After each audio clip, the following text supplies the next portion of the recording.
And so how are you helping, or how would you, let's talk as a agent, how do you combat that? Like, you can't just wake up and, all right, and because people are like, don't know how to make money now. And Yeah. So the agents that can survive this are going to come out the other side wealthier, with more market share, and in a much better place. So hopefully they've been listening to people like you along the way, and they've got reserves. You know, they're not living like commission check to commission check. Not like enough, but okay.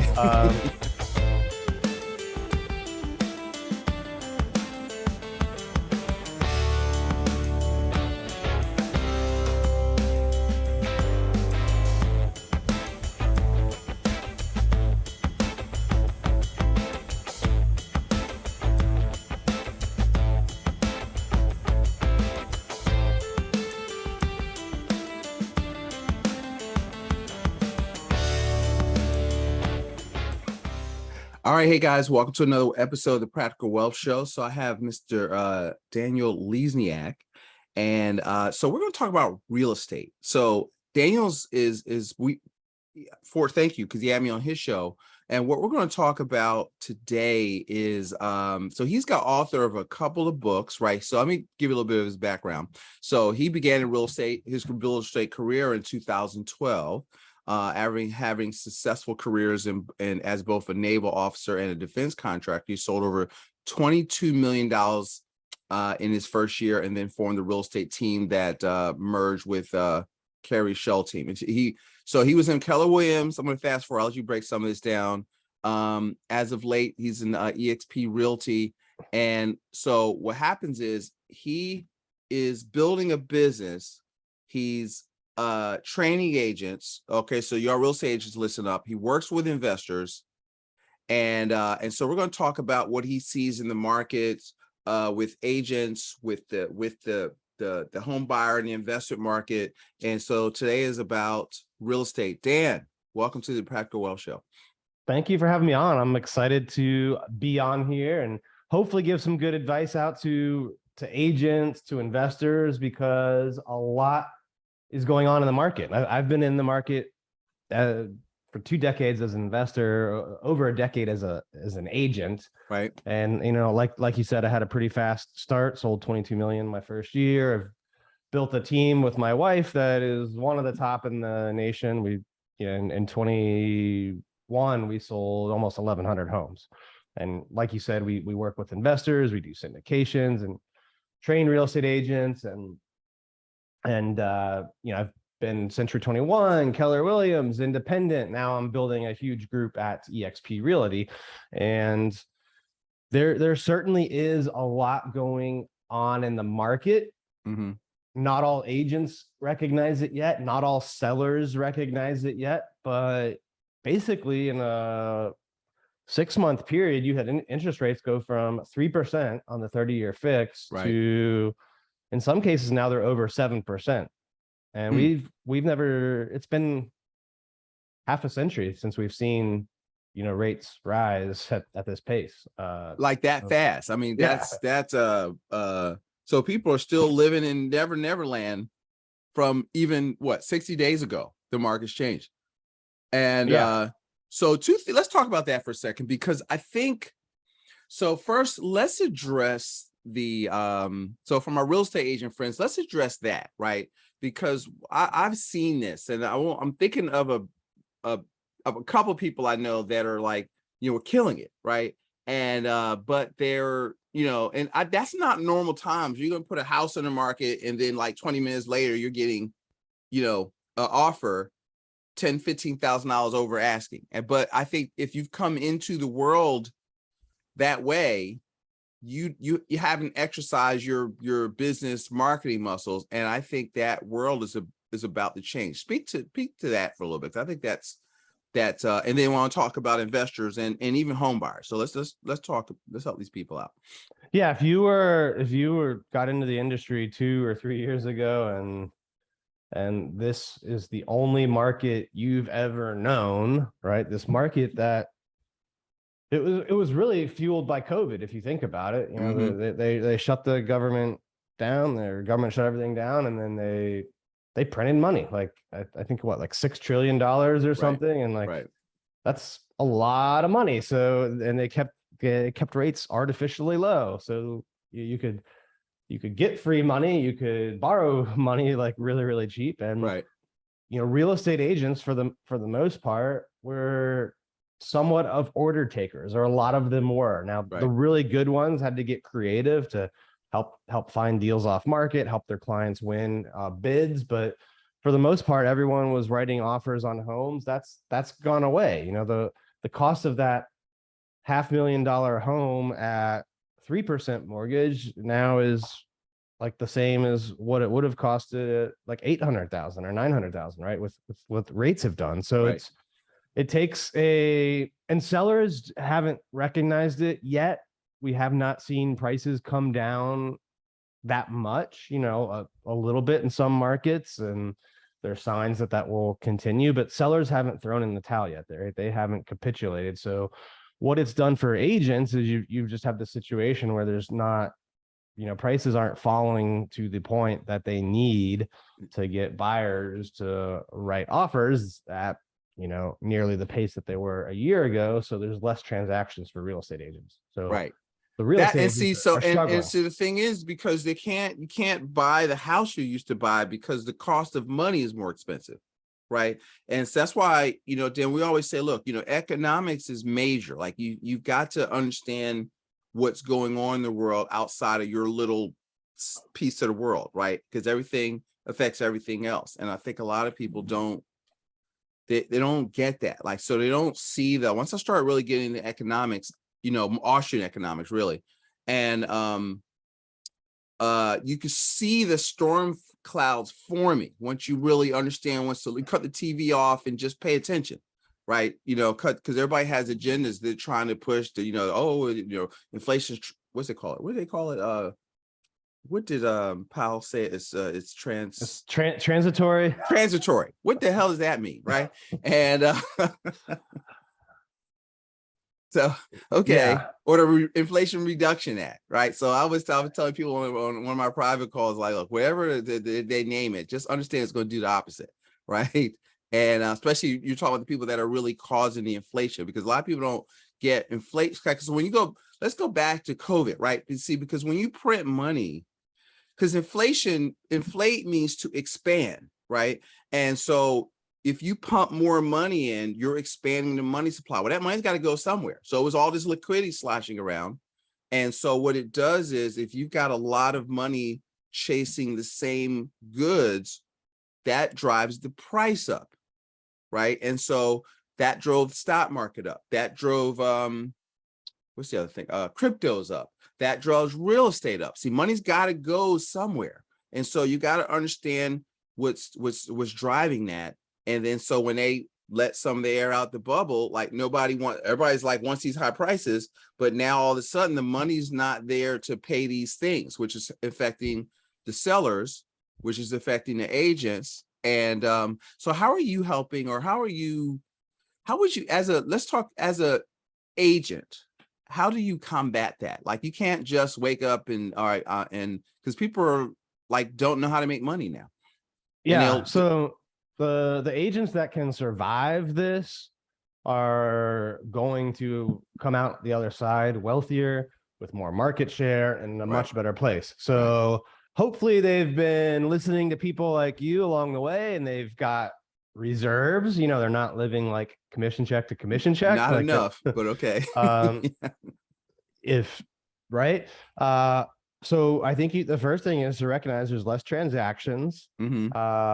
Lead with profit first, right? So if you know how much revenue is coming in this month or next month, like you've got to be disciplined to keep your expenses below that. Yeah. And not chase some of the vanity marketing, vanity growth, vanity expansion, where you're just trying to get a certain amount of volume so you can brag to people. Like the volume is meaningless if it's not profitable. So make sure you're leading with profit first, expenses below revenue, and cut things that are not working. right? Right. Too many times agents they pay to like have their face on the shopping carts at supermarkets. Like that doesn't generate you. Which I never Hmm. understood that. I can't see how that would prompt me to buy a house. You know? But No. yeah, you know. So cut out the stuff that's not working, and then go do more of the things that are cheaper and low cost when it comes to lead sources, you know, like open houses, repeat clients, reach out to your database more. I think one skill set, if there were one thing I would tell everyone to do, unless you're in the DC area, because I don't want you competing with my real estate team. Right. But it would be to get good at expireds and withdrawns. So for years, this was a staple that many agents could do. You and it's easier now, by the way, because there's auto dialers, but you every morning you can upload the list of houses who were listed and pulled off the market. Well, you call those people, you usually can get through the list in an hour or two and see if they still want to sell their home, right? You know, there's the old expression that in life you want to be the firstborn son, second wife, and the third realtor, right? Okay. So these people have listed their home with one or sometimes two realtors. That realtor probably priced it on what it was selling for before all of this happened, and didn't have the sales skills maybe to get price reductions. So this expired and withdrawn pool, number one, it's free. It just takes your time, right? It's you know, you can get the auto dialer program for like $50 a month or something. I mean, it's essentially free. Just takes your time, and it just requires sales skills, right? When you finally are able to book appointments, get in front of people, you just have to tell them like, look, I know you want to sell this based on what March of this year went or what it was selling for last year. That's not reality now. However, if you still want to try that, I'm willing to do that. But after 2 weeks or 15 showings, if we don't have an offer, you know, we need a 5% price reduction, right? Just bake all of that into your agreement, have the honest conversation up front, and go out and get these expireds and withdrawns. And eventually these sellers are going to capitulate and come down to the price that the market's at. Right. And this is, you know, agents don't like being rejected. They don't like having to have these tough conversations, but this is a skill set that if you master, it's going to be a gold mine the next 12 to 24 months. So if you can stay in there. Yeah. You gotta stay in the game. So, because a lot of people, look, half the people will hang up their licenses. And you know what I mean? So all of a sudden, yes, there's less deals, but there's also less people in the market if you will stay in the game and work. So that's really cool. Let's talk about so you're also an investor, which puts you in a rarity, unfortunately, as real estate agents go of actually, you know, owning the stuff that you're selling. And so he's a good person to work with. Like they're all not created equal. So you need a realtor that can, what I call, speak money, right? And to investors, because that's a different language. What do you have for, like, so in working with investors in your area, which you see nationally, what are the opportunities that you like, you know, out there as an investor? Because the market is, you know, there's a lot of ways to do real estate. What are some of your favorite things that you like? Yeah, well, we've had 3 buckets of investments really over the last almost 10 years now, I guess. We've had projects that we flip, and they've been anything from small renovations to, like this week, we're closing out on a 10-unit condo deal. We're selling the last one off, right? So we've had flips, right, where we put in capital, raise capital, get loans, and we have a certain amount of time, 6 months to 2 years, and we get a big liquidity event at the end of it, right? So there's that bucket. Then we have our buy and hold long-term rental strategies, which, you know, it's traditional investing, right? You buy it, put a renter in there, pay the principal, interest, expenses, taxes, and, you know, have cash flow above that from the rents. And And then in the last few years, we've gone into like a different version of that. I call it's kind of like that on steroids, but that would be short-term rentals. And those are kind of the same concept, except you have, your renters are turning over every week, usually. So because the rental period is shorter, it's much higher revenue, right? We're kind of in the hospitality industry at this point a little bit. But the cash flow is much greater. So we have those three in our bucket. The ones I would think most people would should focus on right now, especially if you're new, are the ones, the buy and hold ones, right? Buy something that you can cash flow. With interest rates going up, there's going to be less people buying, less people are going to be able to afford to buy, and more people are going to be renting, I think. And I think you're going to see the nation shift more and more to being a renter nation, less of an owner nation. And I mean, heck, it's like even like that with clothes now, right? Like women are doing this rent the runway thing. They're not even, they pay like $100 a month and get a different outfit sent to them every week. Okay. That they send back, right? So we're becoming this subscription-based renter nation, and I think it's only going to continue with houses. I used to date a girl like that when I was like 21, but it was not official. She would just go to Lord & Taylor, buy it, wear it, leave the tag on it, and take it back. Yeah. So, well, now they have like a that's official, official way.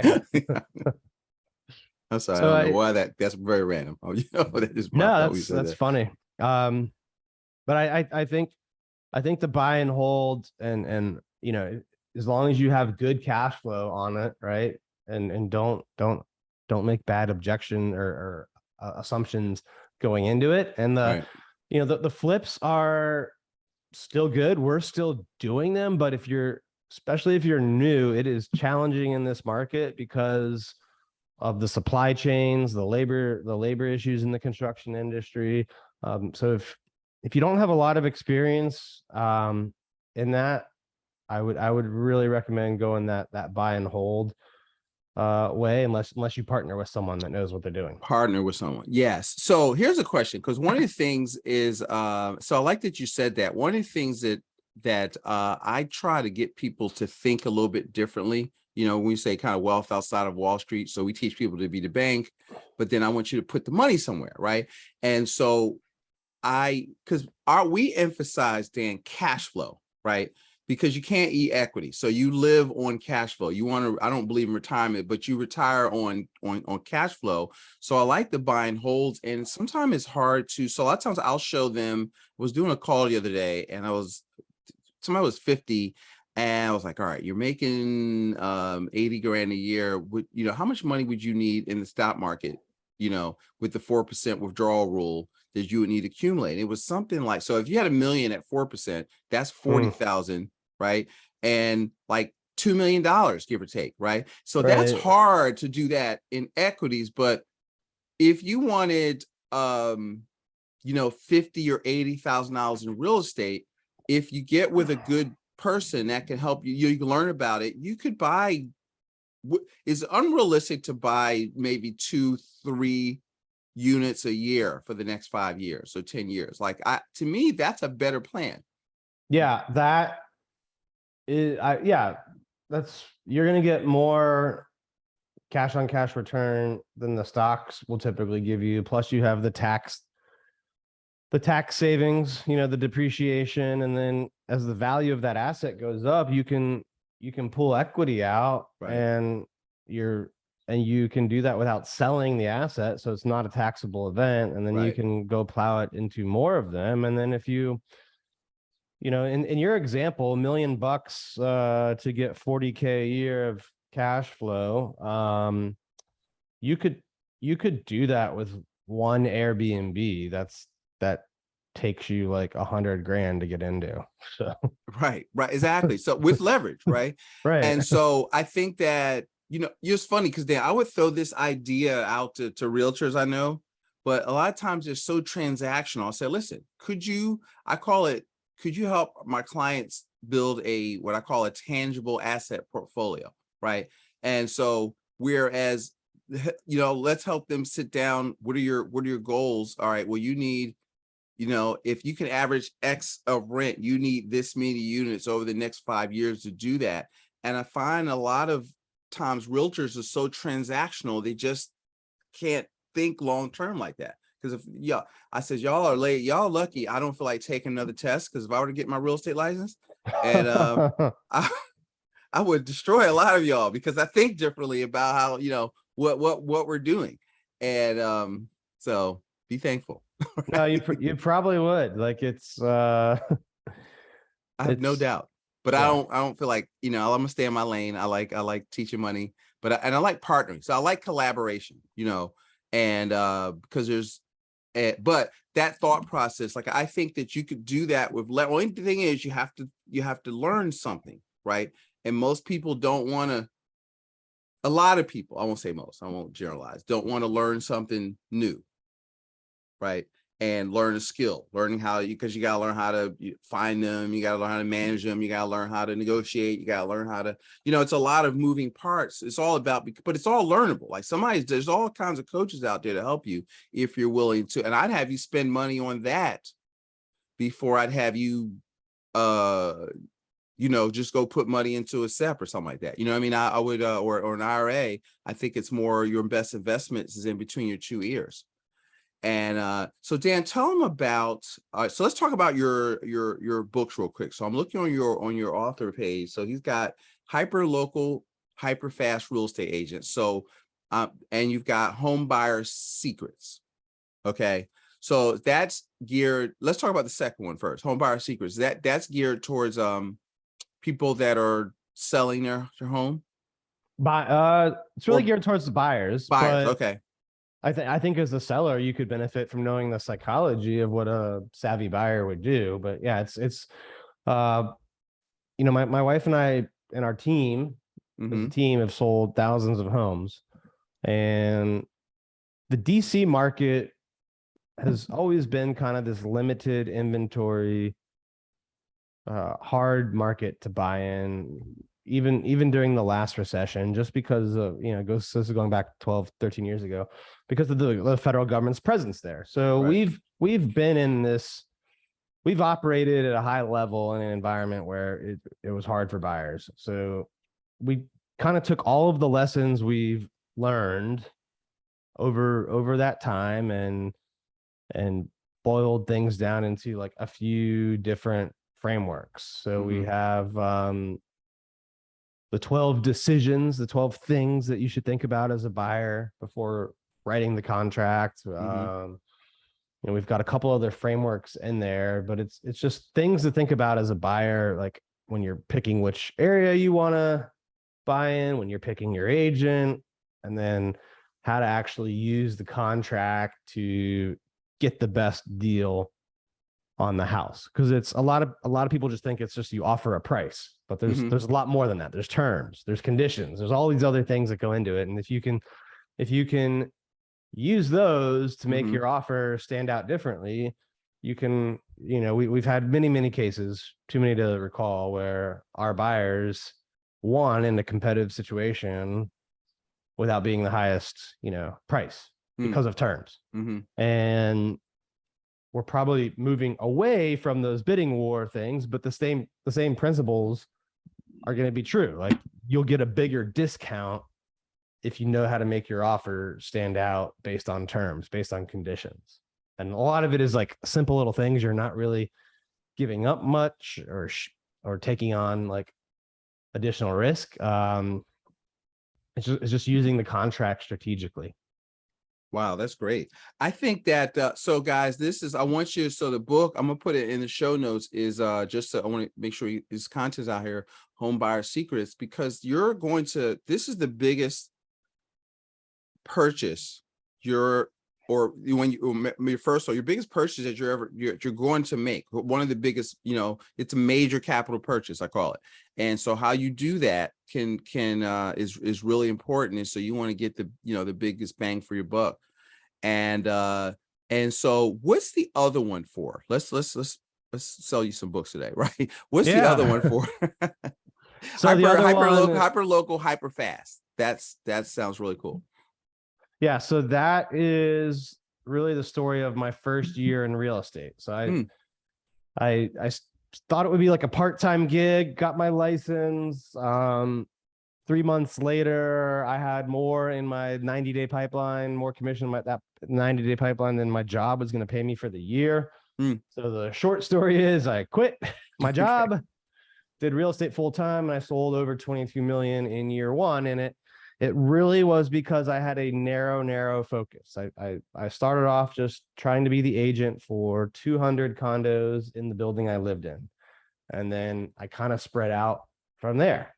And I think a lot of agents get started and they get distracted. They do, they try to do their like sphere of influence or friends and family for 5 minutes. Then they try to like go farm a neighborhood for 5 minutes. Then they try to go do expireds for 5 minutes, right? So they never have enough time on task and energy focused in one area. So I kind of walked through most of the deals in my first year, like how I got that lead, how I either got them their home or sold their home. And then I basically came up with this framework, segmentation, targeting, and positioning, that I try to walk you through as a realtor on how to decide which segment of the market you're going to target and how you will position yourself to that segment as someone that can add unique, sustainable value. And I think too many agents try to be like everything to everyone. And instead of just start small, concentrate your resources in one area, get a breakthrough, get momentum, and then expand from there. So the book really gives you the framework on how to do that, how to get a fast start if you're a new agent, or if you're a veteran and have plateaued or want to break into a new market, like you can use the same framework. So, it's a great book for anyone in real estate or thinking about becoming a real estate agent. And so if you're listening to this, what happens is everything he said there it would apply to my business, right? It'll apply to your business. You narrow your focus, and I don't want to be all things to all people. And because business is business, right? It's all lead generation, lead conversion, lead fulfillment, right? So when you're hearing this, I want y'all to make sure you're getting, because I don't want you to turn your mind off saying, well, he's in real estate, that doesn't apply to me. Yes, it does. Okay. Whatever business that you're in. And like I've read, what's the red book? The Millionaire Real Estate Agent. Yeah. Yep. MREA. Right. Yeah. At least 4 times. Right. And it's the and Keller's, 8x8 32 touch is the foundation of my business, right? In terms of my, building a database, staying in touch with people. And I learned that probably, 15 years ago, and I was doing mortgages too. I was like I had a part-time mortgage gig, and this guy recommended me. I was like, oh, wow, because I was already doing, insurance and financial services. So I saw it as one thing, right? As because it was the same market, like we have the same client. We're just offering them different services, but the work is the same, because we're in the people business. And Right. That's what people don't really get. It's, as long as your business is people, it's human behavior, it's marketing, it's staying in touch. People do business with people they know, like, and trust. And you want to be that person. You want to show up. So when they think about your thing, Kelly used to say, listen, when they think about sneakers or athletic apparel, who do they think about? Most people go Nike, right? And then, well, who's next? This is a while ago. It would go Adidas and Converse. Now it's like Under Armour, but Nike still owns the slot, right? And so when they think about you, or no, when they think about whatever it is you do you own the slot where they think about you? Yeah. And there's steps that you can do to follow that. And so if you narrow your focus, and when they look up, they're going to see you. And so that, I'm sure that has a lot to do with it. So you want to success these clues, guys. Y'all ain't got to beat your head against the wall. And so if you're hearing this and you're in that business, you need to go get this book, unless you want to starve to death over the next 3 years, because we are in a recession. Don't make no mistake about it. So, Dan, what didn't I ask you, that, because I'm all over the place. We're both like this. We're recording again on another holiday, and neither one of us knew it was a holiday. So just like last time. And what anything I didn't ask you that you want to make sure that you bring out that's on your mind? I think right now, whether you're an agent, investor,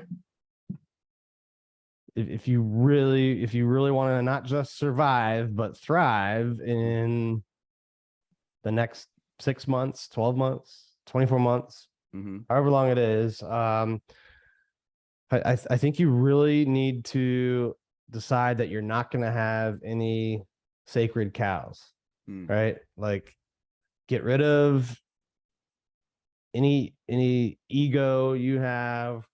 Get rid of the idea that you have to do something because that's the way you've done it before. That's the way other people expect it. Be flexible, right? Now's not the time to be rigid, except when it comes to profit. Like, lead with profit. Right. Like, pay yourself. Part of all your earnings yours to keep. Like, that's you got to like stamp that on your brain and in your heart. Like, you've got to, so we do, I'm a big fan of that. And then what we try to do, Dan, is we use that methodology. We have a program we teach called cash flow mapping, and where we tell your money where to go instead of asking where it went. And then, we teach people to save 15% or more of their gross income. And then we drive that into the banking strategy, because we teach people to store their liquidity, and then our clients use that for their down payments, or have enough people with enough money to eliminate hard money lenders altogether by borrowing against their properly structured policies. So you mentioned that in passing that you do something like that also, you or some of your people. Tell me some of your experiences with that. So y'all heard Curtis is not like John the Baptist out in the wilderness. Other people do this stuff. Yeah. So most of my investing and time and all of that is really spent on myself, right? Like invest in yourself and then invest in real estate. I don't really do a lot of investing in the stock market except through my cash life insurance policies. So these are policies that I guess you call it super funding, right? Like, you're putting like way more than the insurance part of it is.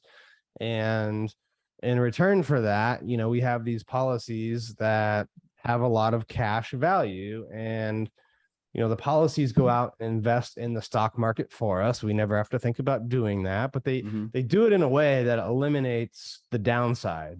So we don't capture all of the upside, right? That's the trade-off. So if the market goes up 20%, I don't know. I'm just tossing numbers out there, but maybe you get 15, right? But if it goes negative, you don't go below 0. So that's, I think, a typical structure for life insurance. But we have that, so we're protected. If we die early or anything like that, like, we're gonna set our family up very nicely, which is a good peace of mind. And do you ever use it or use it in the real estate business? Yeah. So we get to borrow against it, and we've done that twice for different real estate investments, and it's usually situations where you're able to borrow way less than what you could go out and borrow on the market for, plus you're paying interest to yourself essentially. And then the hope is that you're going to use that money to go out and get a double-digit return, a 15% return, or whatever it is, but you're only paying 3%, 4%. So there's arbitrage there, and it's like you said, like, you become your own bank, except you have all these benefits of it's protected against creditors, and it's if you set it up right, it's has tax benefits when you pass it on, and Right. it gives you life insurance. And so what it does is it makes everything you can, Nelson Nash should say, if you can control the banking function or the system where if you control the financing, every deal that you do is more profitable. Right. Because you're recapturing the profits you would have given to third parties. So, that's kind of what we do. And I don't like the one that had the stock market part, but that's semantics. I won't talk about that there. But but I guess my point is you Yeah. get a return. You get a return inside of there, right? You get a return, and Yeah. and it's while you're using it where you're making your real Right. your real expertise is, you get that return. You can kind of have your cake and eat it too, because it could be, I have people that want to take all their money, they'll refinance and they want to roll all their money into the next deal, whereas we try to get them to stop it in this entity first and then collateralize it and then go to the next deal. Now you have the property and you still have your money. And Right. that's the thing. And so now what happens is, if you can do what Dan is talking about, and you can now make, if you're in a business, you've got to generate new revenue and stay in business, pay yourself first, right? Store your cash somewhere. And then if you're an investor, again, there's still opportunities out there. Interest rates don't matter for investors as much as y'all think they do, right? Because No. right. Talk about that for a second. I was going to close, but that just hit me just now, because the rates don't double. Like if you have money at 3% and the payment doesn't double just because the rate went up to 7%. I mean, it went up, but you can still make money on the other end. The rates don't matter for investors as much as they do for if you're trying to buy a house as a consumer. Can you speak to that for a minute? Yeah, as a consumer, like that's the rate going up means, you have to bring in like that much more money a month just to live. But if the rates are going up as an investor, it typically means your top line is going up at the same pace or greater as well, right? Because now that the rates have gone up, there's less people that can buy a home, while there's more people that need to rent a home. And we always joke that the interest rate on renting is 100%, right? If buyers are upset about the 7%, but it typically means that yes, your project, your rental home is going to have more in holding costs every month, but it probably means it's going to have just as much, if not more, in top line revenue. So I think it does cancel out a lot of the effects of interest rates. So don't stop. Like, so the market's bad, I'm going to wait. You just got to keep working, keep looking through it. And the rates don't matter as much as you think. And a lot of times you have to get out of thinking like a consumer if you're going to be an investor. And that's critical. Dan, this is always fun talking to you. We have to do this like twice a year or something like that. But this was fun. So Dan, how can they, if they want to follow, work with you, follow what you're doing, get the books? So I'm sure I'm put the link you sent me in the show notes. But what would you like them to do? How can they get in touch with you or follow what you're doing?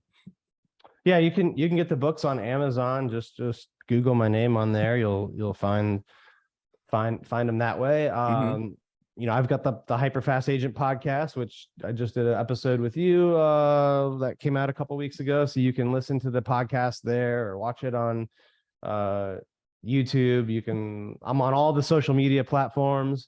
And then if you're a real estate agent and you are thinking about, actions you need to take in the next 6 months, 12 months, if you join my group at EXP Realty, I give you a lot of my coaching programs, as well as one of my partners at EXP. So we give you coaching, we give you training on how to recruit, go out and build the revenue share, which is a big part of EXP. So if you want to learn more about that, you can just send me a text message at 703-638-4393. Again, that's it's 703-638-4393. And that is my actual phone. I do actually answer it. And, this is something I've started recently, and we've had tons of tons of momentum, tons of people joining. It's really been a great group, and have had a lot of fun putting it together so far. All right, that sounds good. All right, Daniel, thank you so much for being on the Practical Wealth Show and for allowing me to be on your show before. So I think this is a good. In fact, I'm going to say this. I'm going to send this to probably like a dozen realtors I know this weekend, because I think this would help them. And I always like to do shows, for specific people I know to answer problems I see out there in the marketplace. So I thank you for sharing and dropping the knowledge on my folks out here. And you be well out there, guys. Hopefully you'll he dropped a bunch of nuggets. So this is like, you need to, if you're listening to this while you're driving, you need to go back, get somewhere at a desk, put your phone on, get a notepad out, and write some of this stuff down. All right. So this is a writer downer episode. And Dan, thanks so much for being on the Practical Wealth Show. All right. Well, thank you for having me on, Curtis. I appreciate it. All right. Our pleasure. Go out there every day, and everybody, and make a profitable day. If you like this, please share it and leave us a review.